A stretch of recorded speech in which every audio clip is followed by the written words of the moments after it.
Before we start, you may have been expecting Hans Nichols. I am not Hans Nichols. If you are here for Hans Nichols, I am very sorry. He had a malfunctioning plane, and you'll have to catch up with him later this week. But if you are here for Congresswoman DeLauro or any of our other fabulous lineup this afternoon, we are excited to bring you that program. I have a couple of programming notes before we start. Let me do this right.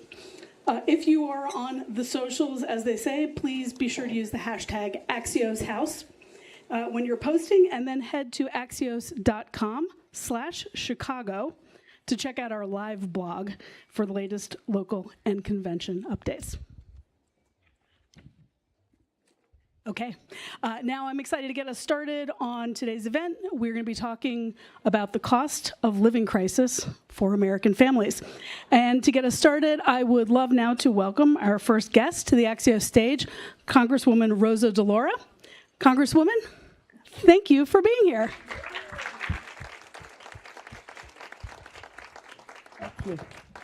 Good to be with you, Margaret. Thank you so much. Thank you. Oh my God, there are like 8 waters here. We have to chug these things. What did they think was going to happen? So much water. Congresswoman, your top roles on the Appropriations Committee over the years and your longtime work for children and families, I think position you really well to start this conversation for us. You've advocated for decades now for an expanded child tax credit. And during the pandemic, we got to see what that would look like. Up to $3,600 a year per child. People got a monthly check, and experts said that it cut child poverty in half. And now it feels like both presidential tickets are really trying to get in on the action. Okay, not really, so we'll get there. Only okay. one presidential ticket. So Senator J.D. Vance, former President Trump's running mate, has said he'd love to see $5,000 a year per child with no income cap. Yeah. Sounds like Powerball. Vice President Harris wants to bring back the COVID-era policy, but make it $6,000 per the first year of a newborn's life.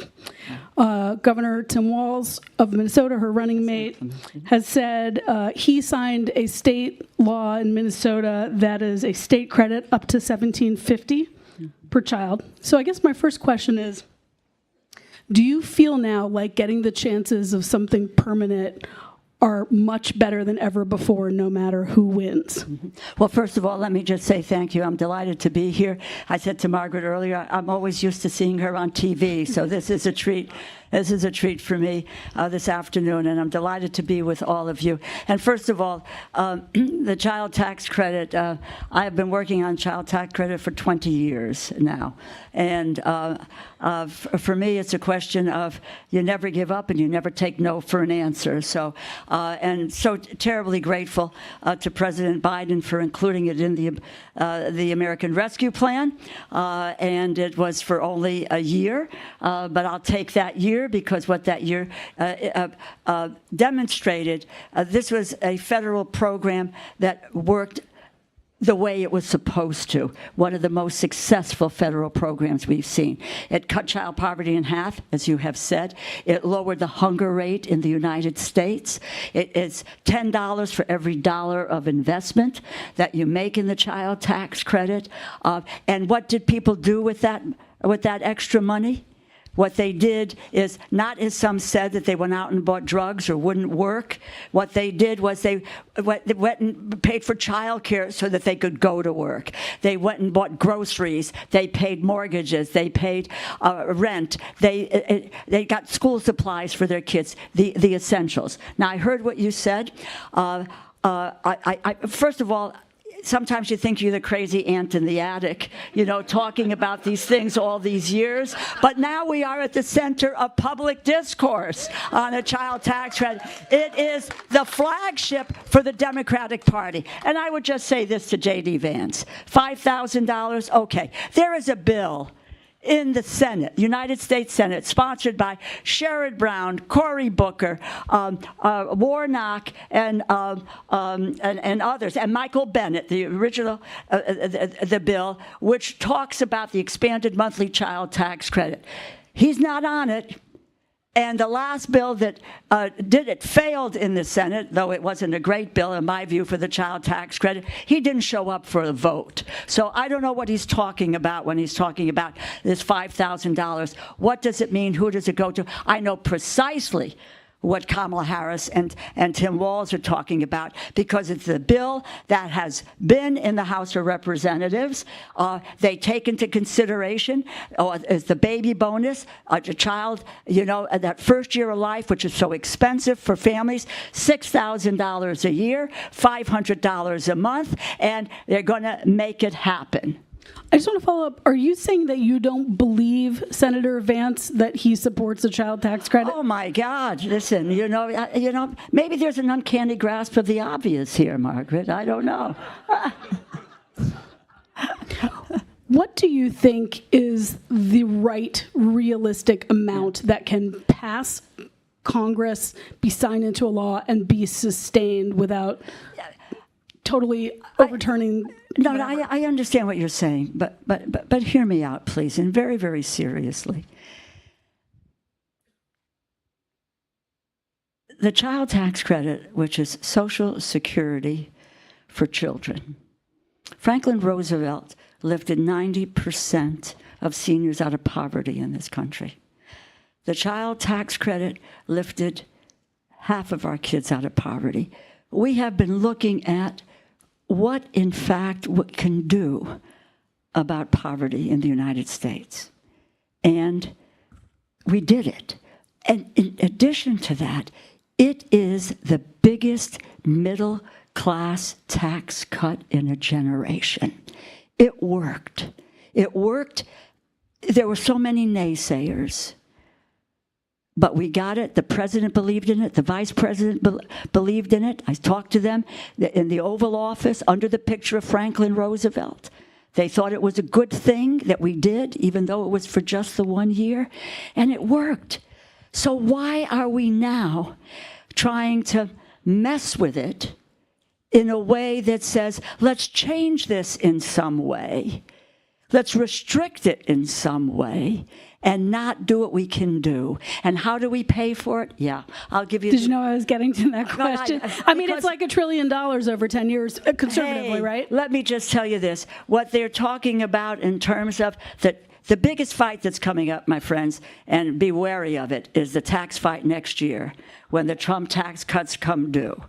What we saw, it was just a little bit of it in the Senate, where they dealt with giving the major corporations, the biggest corporations, 55 of whom pay 0 in taxes. Another 39 don't pay what they owe. And they were going to give them a retroactive research and development tax credit. And it was pennies for the child tax credit in that bill. It's going to come full swing next year. They're going to come out of the woodwork with all kinds of tax breaks for the richest 1/10 of 1% and for the biggest corporations. And if there is any intention of doing anything in that direction, then there will be parity and doing a child tax credit. We will have a child tax credit. It pays $10 to the dollar, and we can pay for it by taking care of the uncollected taxes right now that corporations are not paying. I have many questions, so I'll try to move quickly. But just to clarify, are you saying that you would that you think a good negotiation is more Trump-era style tax cuts plus the expansion of the child? No, okay, that's not what you're saying. No, I'm not what I'm saying. I'm saying that's what's going to happen. And I don't want to see us in a position where we say we have to... we're not going to be able to get as much as we can for the child tax credit, but there's going to be all of this lobbying pressure on the other side, which we just have to push that aside. It should not happen. The place where we should do something, because it goes back to your first conversation, it's the cost of living today. People, it's not a campaign slogan. People live paycheck to paycheck. They're having the hardest time making it. They haven't seen their their wages go up, and what we need to do is to provide them with this opportunity to look at financial security for the future. Certainly, though, you can't just pay for this with uncollected. No. I mean, you'd have to raise taxes on basically most Americans to pay for this, right? You know, as the president has said, and the vice president has said, and she is true to what they've said, is there will not be raising any taxes on people at $400,000 or less. And you think it can be done that way? Yes, I do. I think we can do it. Look, you know what? This pays for itself. You have when you're looking at kids' health, when you're looking at their education opportunities, etc. This effort pays back.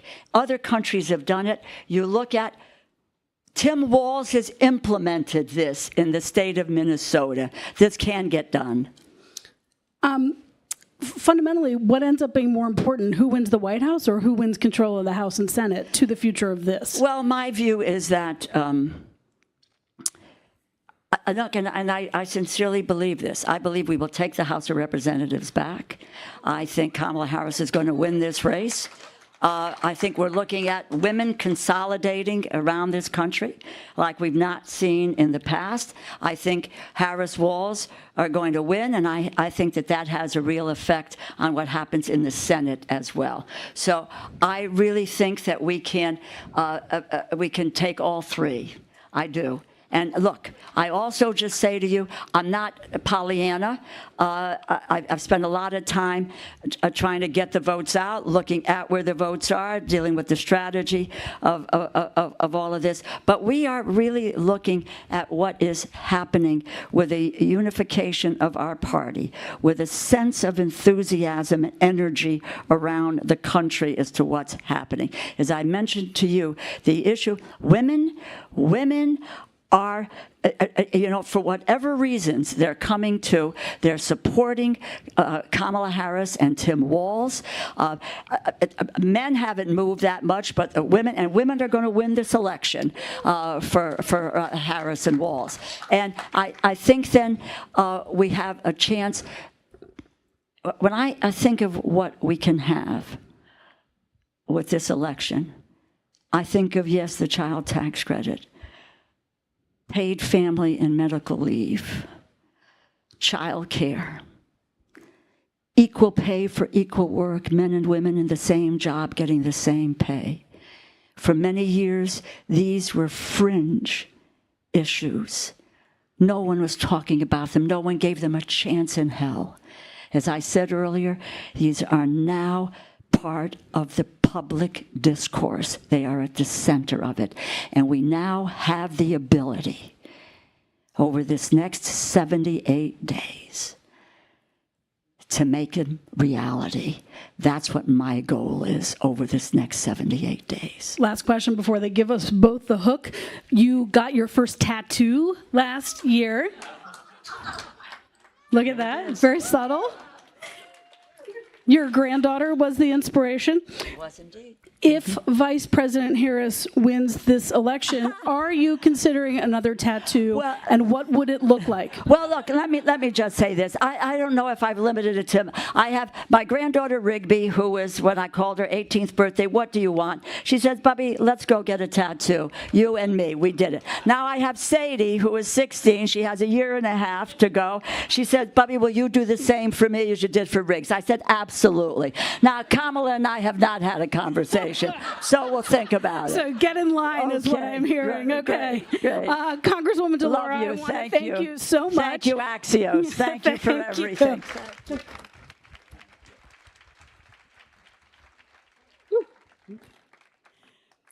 So we're out of time, but our program moves on. I would like now, I hope you'll all stick around to welcome Eugene Scott to the stage.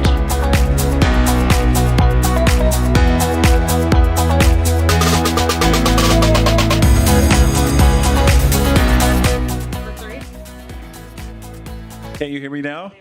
Awesome. So great to see all of you. Really glad that you came to join us, and we want to keep this conversation going. I'm Eugene Scott, a host here at Axios Live, and right now we want to give a big thanks to our sponsor, Save the Children, for their partnership to make this event possible. And so to learn more about what it is that they're doing, I'm going to welcome to the stage right now the special advisor to the Save the Children president and founder of the Save the Children Action Network, Mark Shriver.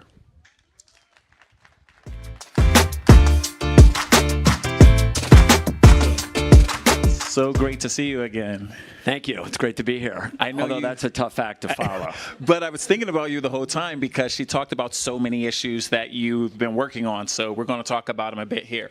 Awesome. So we know that this is the 10th anniversary of the Save the Children Action Network. Congrats to you all. Thank you. Can you tell us a bit about why Save the Children created SCAN and what the last 10 years have achieved? So when you heard Representative Delord talk about was political will.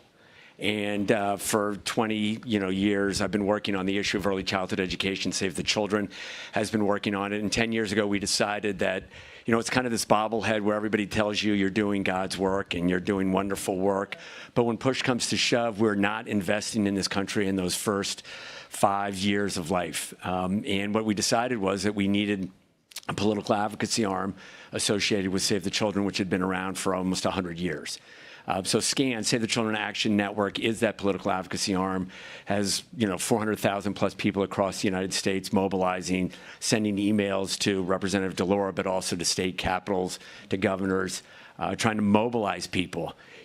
Poor kids and kids in general, obviously, but poor kids don't vote and they don't make political contributions.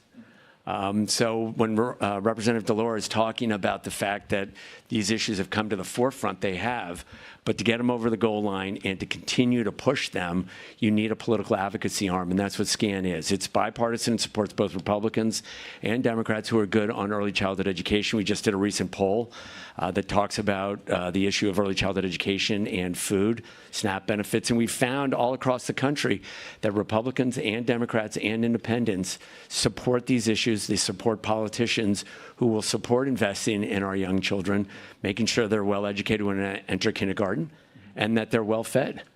So it's crazy that as a country we can't invest and make these investments, but we need more people like Representative Delora, like some of the governors across the country, both Republicans and Democrats, to make these investments and have the political guts, frankly, to do it.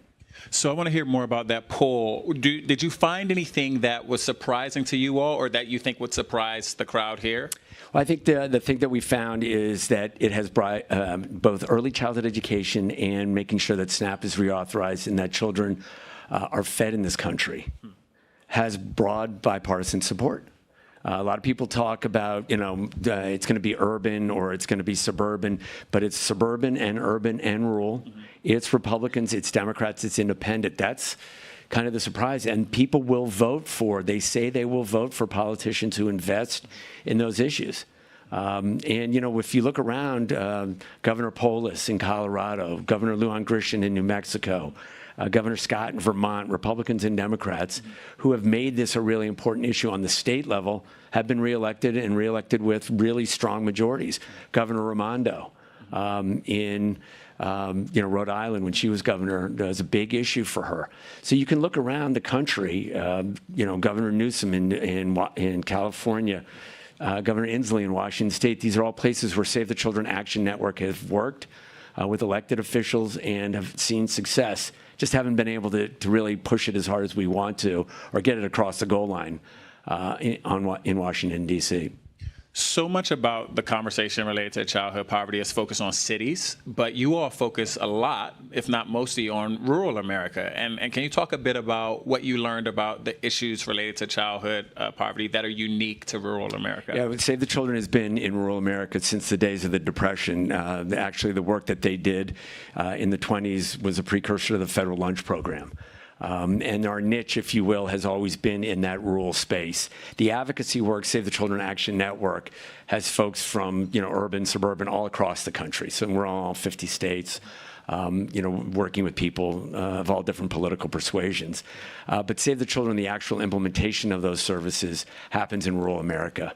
And it is different than it is in urban or suburban areas. You have economies of scale, public infrastructure, public transportation that you don't have in rural America.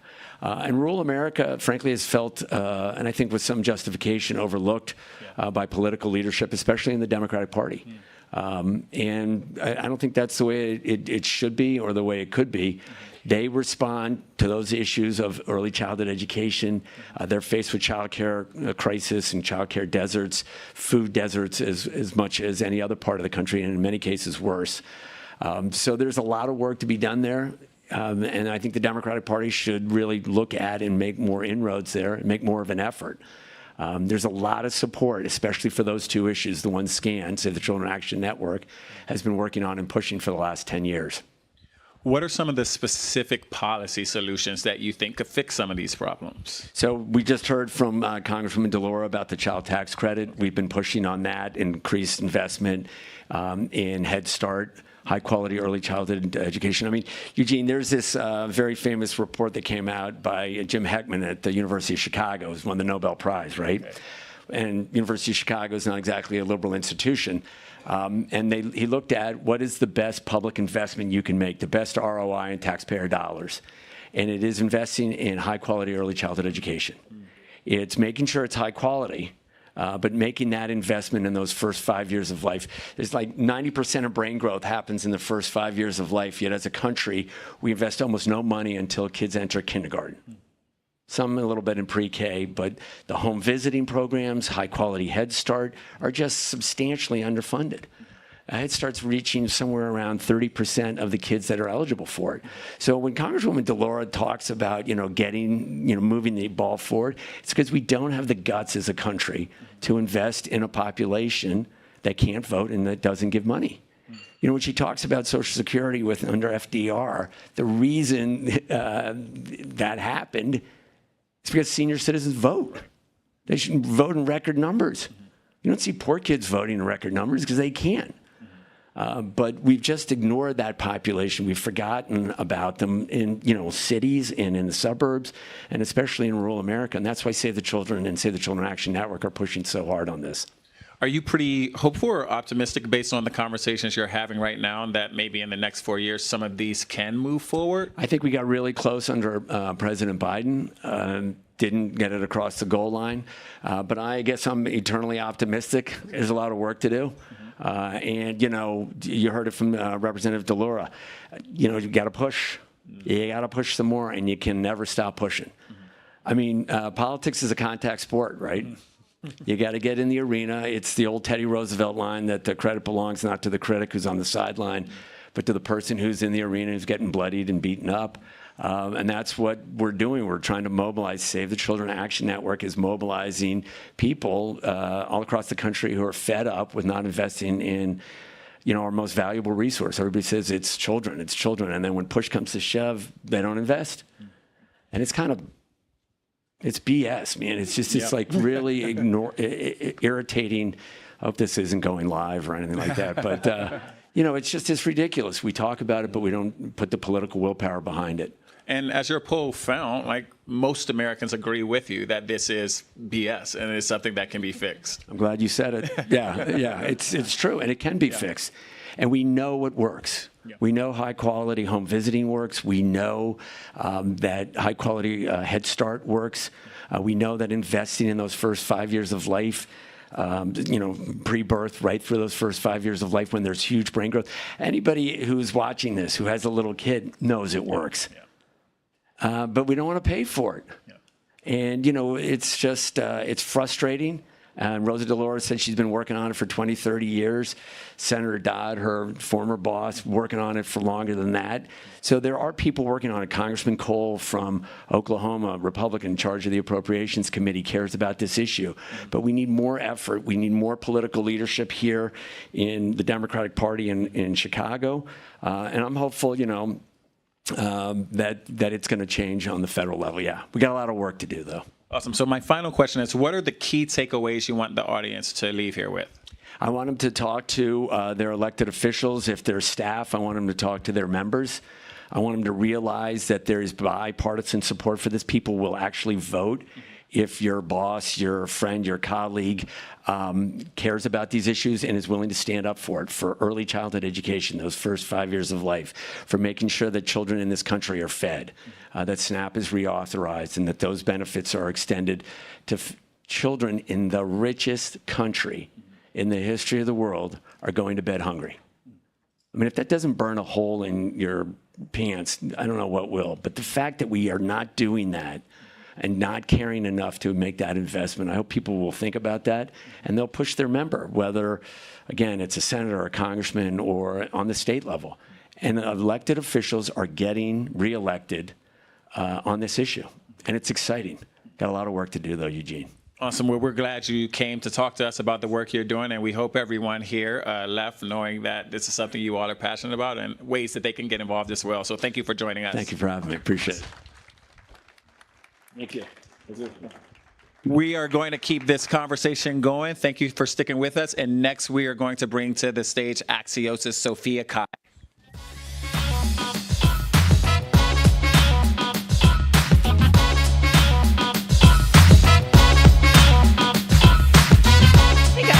Sophia Kai, politics reporter at Axios. Our next guest is from the great state of North Carolina.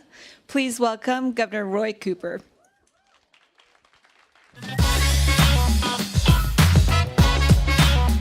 Governor, thanks for joining us. Glad to be here. Thank you so much. So, Governor, you won North Carolina in both 2016 and 2020. These were 2 years that Trump also won the state. What is your secret sauce? I think you've got to make sure that people understand that you care about what you're doing. I've had so many people say that they don't agree with me on everything, but they believe that I'm doing what I think is right. And I think you have to meet people where they are. And I think we've got a lot of Democratic candidates in North Carolina right now who are ready to meet people where they are and ready to win this state for Kamala Harris. North Carolina has not elected a Democratic president since former President Obama in 2008. Make the case for a skeptical audience that Harris could win. Because I have a 2008 feeling about this. The people in North Carolina want to make history again. Look, we're the third fastest growing state in the country. This was Joe Biden's closest loss in 2020, 1.3%.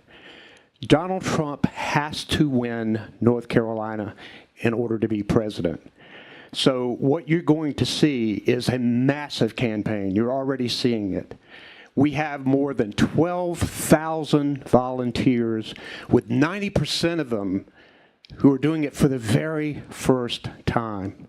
So we're attracting technology business, life sciences, people coming from all across the country. I believe that you're going to see the synergy that we need, not only to elect Kamala Harris, but to elect Josh Stein as our governor and our Democratic Council of State and our judges, and make sure we break this supermajority in our North Carolina state legislature, which is critical. I think for Vice President Harris, her path could be a little bit different than yours. What does she need to do? Which counties does she need to flip to win? So I think she needs to do exactly what she did on Friday when she came and laid out her economic plan.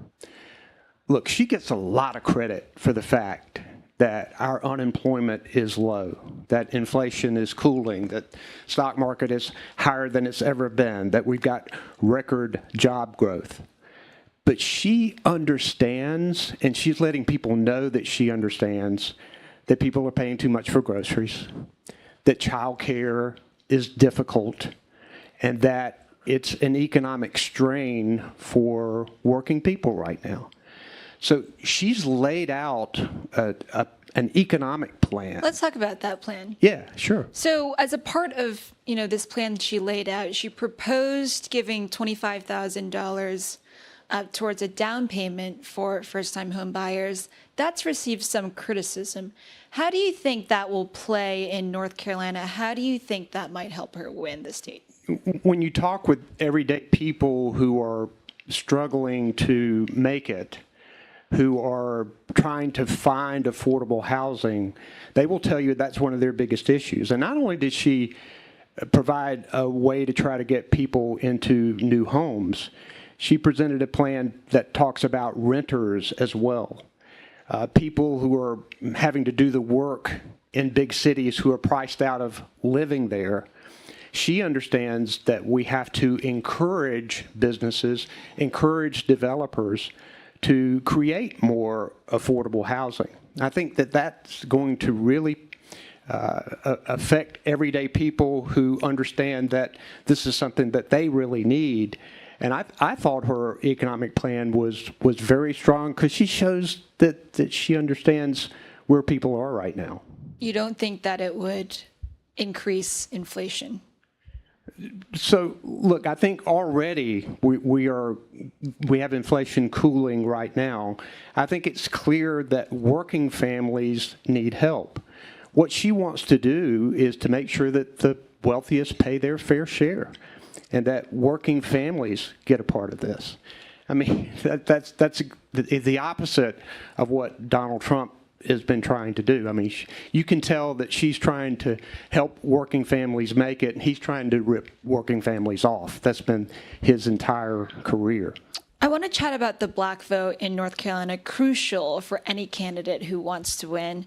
Trump made some inroads among black voters, particularly men.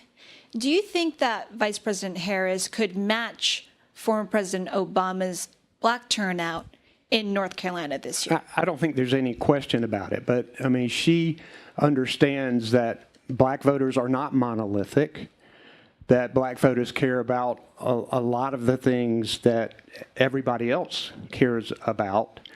And so I think the fact that she grew up middle class, she grew up as a prosecutor working to keep families safe, and grew up fighting for consumers when she became Attorney General.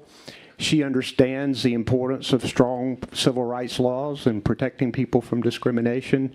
And she understands the value of early childhood education and good public schools. That's going to make a real difference. Mm-hmm. You took yourself out of the running to be her VP very quickly, within 24 to 72 hours, you seem to know. What made you so sure so soon that this was not the right time? Because I knew Tim Walz was out there. Oh, come on. I mean, look, it just wasn't the right time for me or my state, but I am 100% behind Kamala Harris. I've been working every single day to work to make sure she wins North Carolina. I do believe that she has the perfect running mate in Tim Walz. I've known him for a while. We served as governors together. I was chair of the DGA in 2022. Wouldn't it have been cool to be there with her? I mean, walk us through some of your thinking in those, hours right after Biden announced and the Democratic Party coalesced around. I mean, just Sophia, talk me through that's this. yesterday's news. I mean, we have a vice presidential nominee, and I'm excited about it. And I think that we need to make sure we are looking forward. She knows that I am on her team. She was in North Carolina Friday. I spent the afternoon with her, and we talked about some of the great things that we're working on, like retiring medical debt, about how we're going to win North Carolina. And I look forward to, at some point, speaking. Let's look forward. Yeah. You're term limited. This is your last year as governor. Would you be interested in serving in a Harris administration, in a cabinet position, Attorney General, for instance? So I have loved public service. I served in the state legislature, practiced law for 18 years, served as Attorney General, and this job as governor has been the most humbling, challenging, satisfying, position that I have ever held because of what we've been able to do for everyday people. Getting Medicaid expanded in front of a Republican legislature, getting a clean energy bill passed that requires us to get to carbon zero by 2050, and getting the Republican legislature to do it, appointing by far the most diverse cabinet in the history of our state that is also happens to be the best. It has been exciting, and I love public service. So I figured that something will find me. So that's not no. All right, well, let's talk about a race that really, I'm finding to be very curious. There's a race for North Carolina superintendent. There's a Republican named Michelle Morrow who she's called for Trump to set aside the Constitution and use the military to stay in power. She's running to be in charge of North Carolina public schools. She has her kids homeschooled. I mean, what is the impact of this race? Are you going to get involved? One of the reasons people need to pay attention to North Carolina, not only do we have the most important governor's race in the country, with the most extreme Republican candidate statewide, no question, in Mark Robinson. Josh Stein has to win that race. But North Carolina Republicans have chosen right-wing MAGA candidates for many other positions, Attorney General being one. Dan Bishop is part of the Marjorie Taylor Greene cabal in Congress. He's running for our Attorney General against Jeff Jackson. Jeff Jackson is a great I think will do a great job as Attorney General. But our Superintendent of Public Instruction heads up our public schools. We have an amazing candidate in Mo Green who has business experience, was Superintendent of Schools.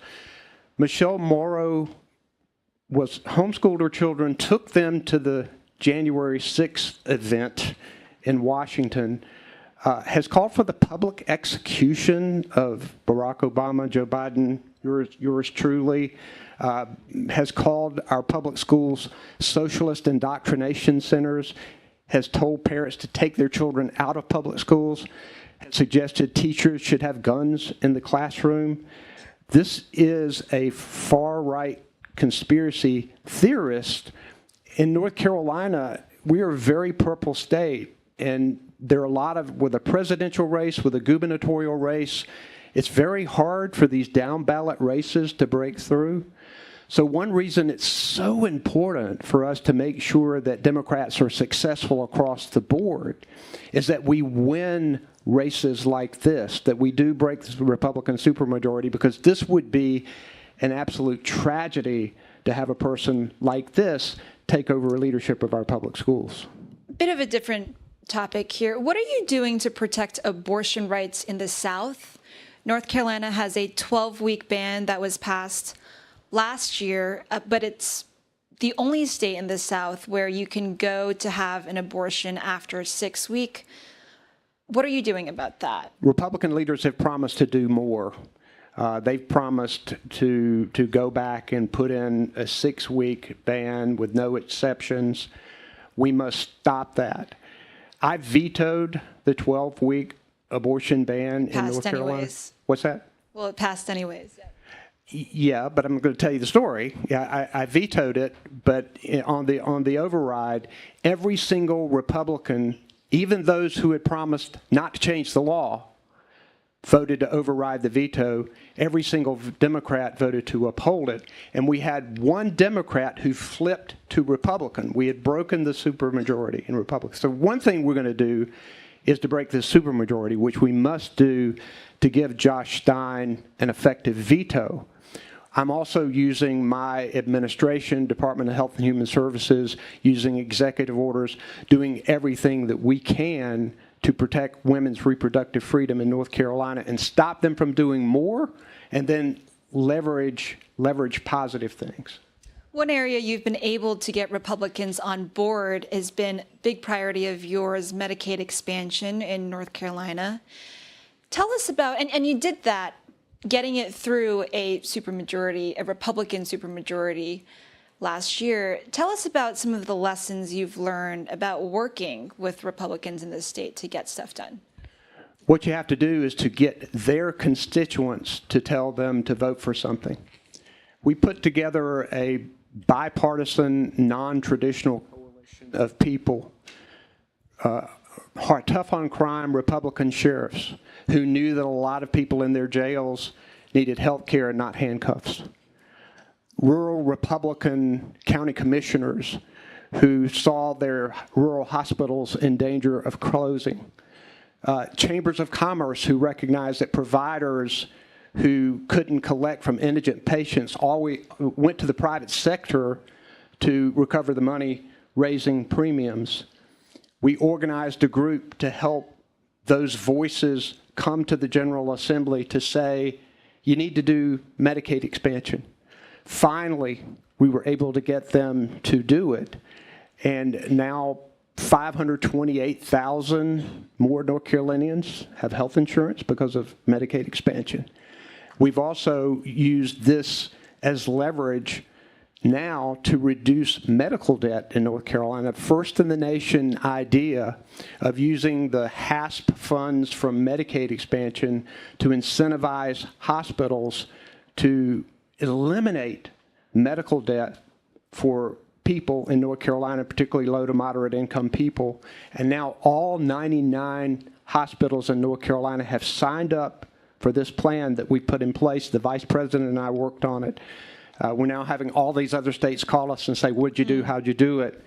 This is going to be so important because when we expanded Medicaid, we talked to people who were so relieved to have medical insurance, but we found that they had debt going back years that was crushing for them, that kept them from buying a home or getting a credit card, sometimes getting a job. It's something that we knew we had to tackle. So it sounds like this could be something that Vice President Harris puts into her national platform. Yeah, and she already has. She mentioned it on Friday that she endorsed this plan. She wants states to be creative on eliminating medical debt for people. People don't have medical debt on purpose. It's a different kind of debt, as you know. Well, we've got to start to wrap up here, but I've got two more questions. You've called North Carolina the fullback in presidential politics. Tell us what that means, and is that still the case this year? Yeah, I've changed my mind. We were the fullback because we led the way for the blue wall to win, because Trump had to win North Carolina, so he was pouring all of his resources. We were absorbing the blocks and trying to keep the linebackers. We're going to be the wide receiver this year, and we're going to dance in the end zone. So that's what we want to do. All right. That's big talk, I know, but you got to be positive, right? Okay, I've got one fun thing. I've heard that you've turned from a late night person to an early bird, early morning person. Tell us about your morning routine. At Axios, we like to end with one fun thing. Yeah, so it's peanut butter and jelly sandwich is the first In the thing. morning? In the morning, yes. Along with, I hate to talk about this because it becomes something, caffeinated diet soft drink. I know. I talk about that. I do that. I didn't do my stretches. I then listen to a little bit of cable news and then try to get on with some staff early in the morning while I walk, while I exercise, and then get ready to start the day about 8 o'clock. Governor Cooper, thank you so much for your time. We really Thanks, appreciate Sophia. it.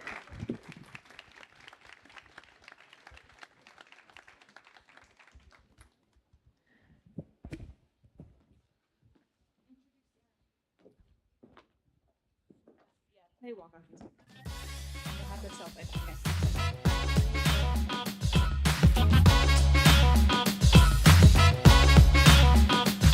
Hello, everyone. I know you're eager to get outside and enjoy this beautiful day. Thank you for hanging with us with these great conversations. I'm Sarah Cahill-Lanigu. I'm the executive editor of Axios Live. Thrilled to be here for our final segment. And first of all, thank you for being here day one of the DNC with us. Now we're going to have a conversation with a different perspective. You heard from a congresswoman, you heard from a governor. Now I want to bring in someone who's done some impressive work in the nonprofit sector. She's founded an organization you may have heard of called Girls Who Code. She now has founded a new organization called Moms First. Please welcome CEO Reshma Saujani.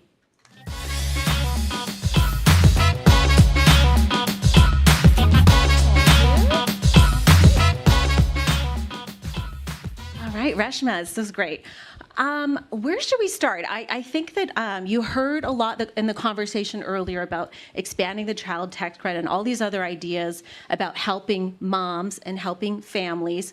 We know in this conversation about pocketbook issues that childcare is a huge part of that pocketbook for families. So tell us about your new campaign, which I understand is a bipartisan campaign. Yeah, I mean, absolutely. Listen, parents are drowning.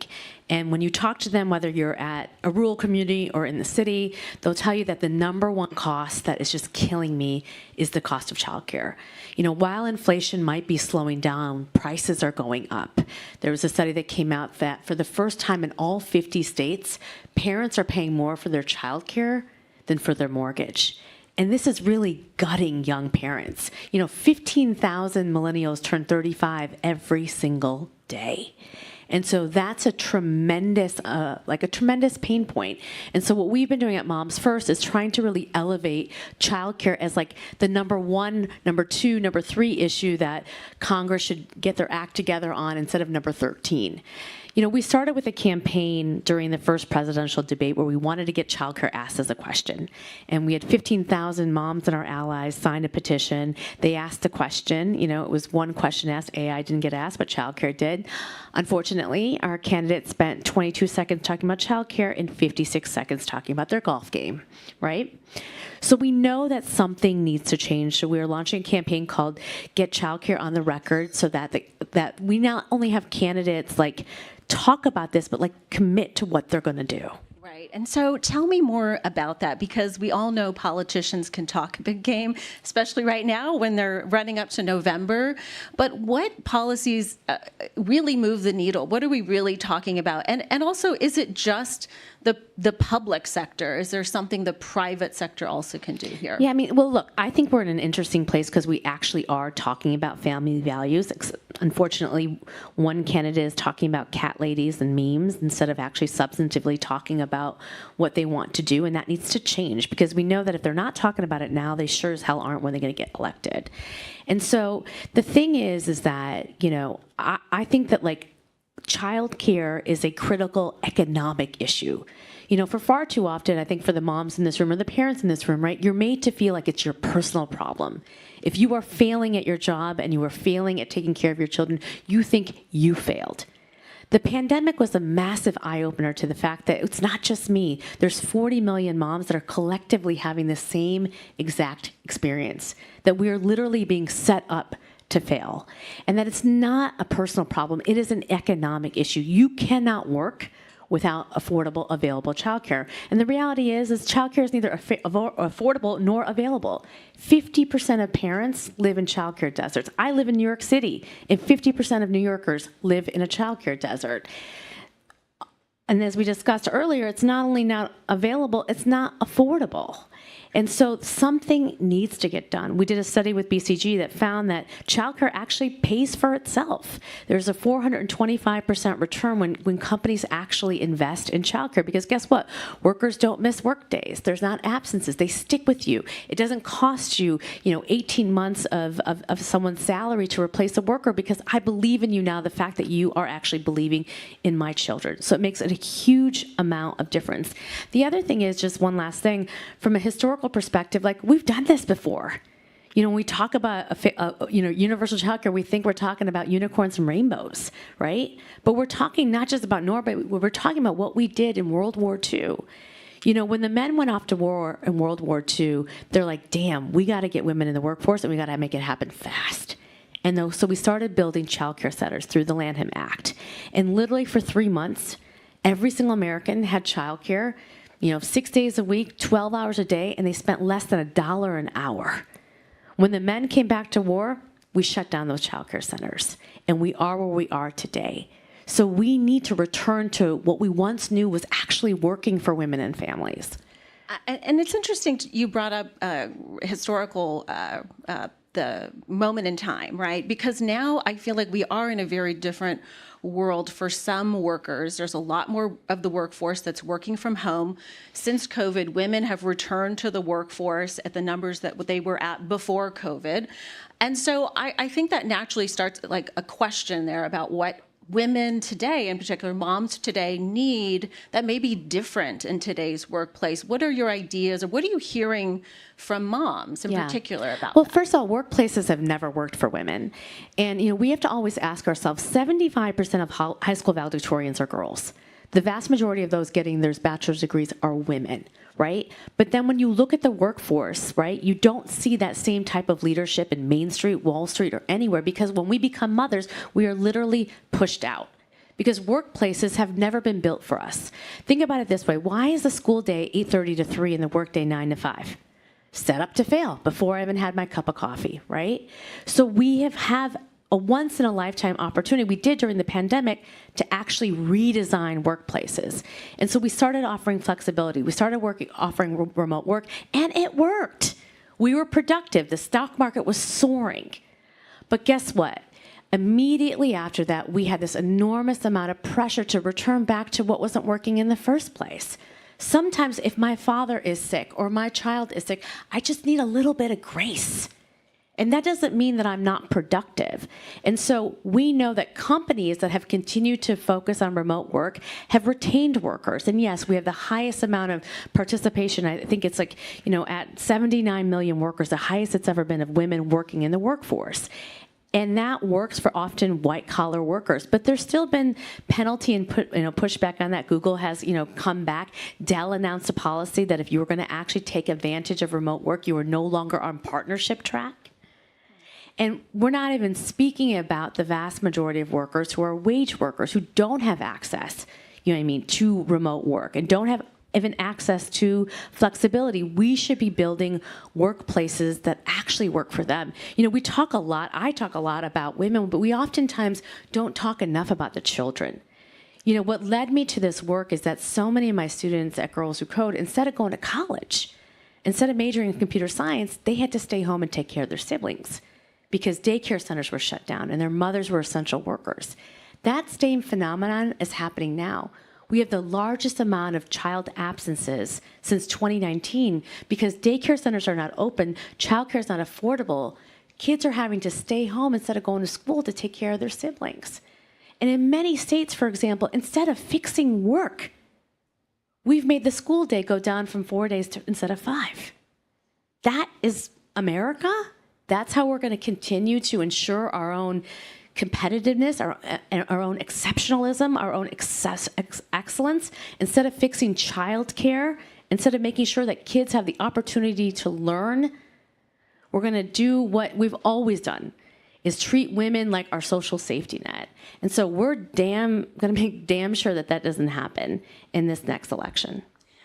Let's talk a little bit more about beyond the public sector.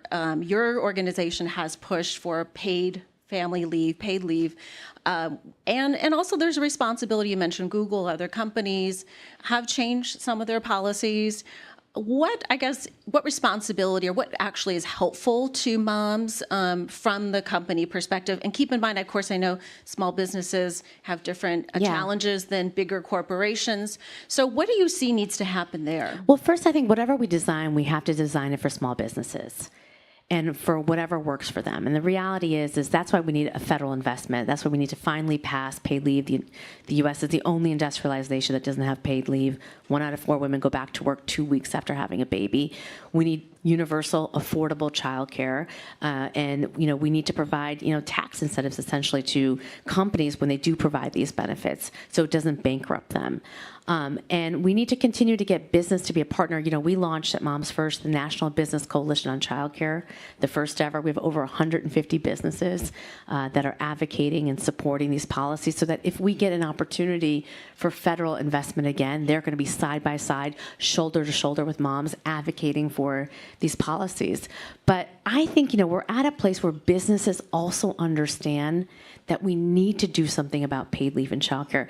I was talking to a small business owner who actually owned a hotel. And he said to me, Reshma, the 2 most important days for me are Christmas and January 1st.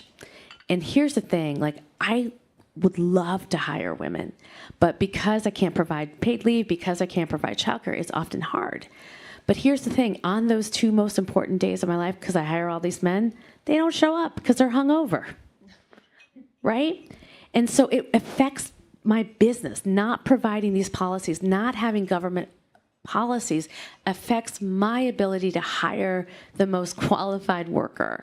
And so I think businesses understand this more than ever before. I also think we as moms, we as parents, are no longer pretending that we have to go to a networking lunch instead of take our child to the doctor. The pandemic opened ourselves up to what we actually want and what we can expect from our employers. And you're hearing more employees in their surveys basically say, these are the benefits I want. I want you to help me with my childcare. I don't want that gym membership. I want to be able to, I also want to be able to take time and investment with my family. So I think the conversation is changing. And I think that parents have a once-in-a-lifetime opportunity to push on their elected officials to ensure that childcare and paid leave are like the most important issues in this election. I think we're getting the hook here, but this has been a great conversation. So thank you so much for what you do and for sharing with us, Reshma Shaljani. Thank you. Thank you so much.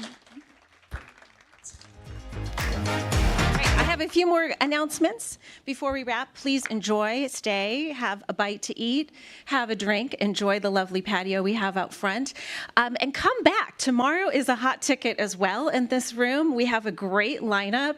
I can't even mention all the people that we have, but let me try. Okay, just a few.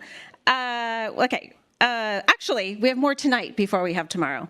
Tonight, in a couple hours, we have more conversations. We have Florida Congressman Maxwell Frost, the youngest member of Congress elected, and DCCC Chair Susan Delbene will be here as well. And then tomorrow, check the lineup as well. Get here early. You all know the drill. You got here first.